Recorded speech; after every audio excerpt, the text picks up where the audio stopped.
देवी पूजार बलिर वास्तविक अर्थ कौन हो पारे? बलिर अर्थ वास्तविक त्याग।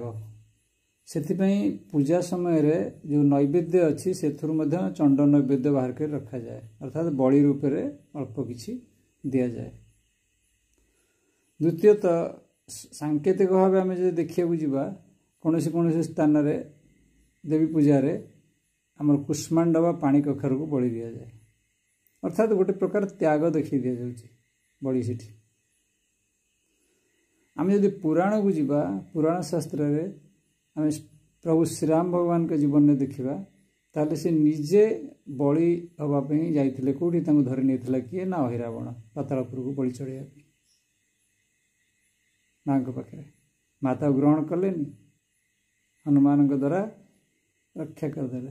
तेणु बलिर उद्देश्य नुहे ता आप बुझे पड़ो।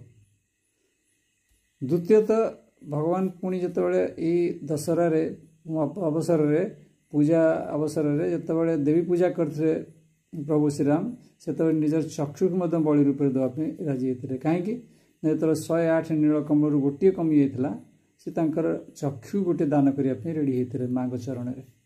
तेणु ये हूँ बलि त्याग। पुनश्च बलि उपाख्यान असल जो दि जाए बलि बामन उपाख्यान से बामन चरण में बलि निजर मस्तक को रखी भेट देते। यह हूँ वास्तविक बलि त्याग, महात्याग।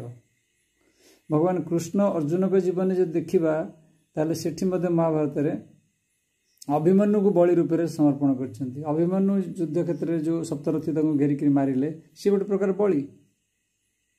यदि भगवान कृष्ण चाहता अभिमन्यु को बद्ध हो ना ताले से अर्जुन तो सीट था, अर्जुन को नहीं गले दूर को सिचुएशन क्रिएट करागला तमाने ये बलि गोटे त्याग।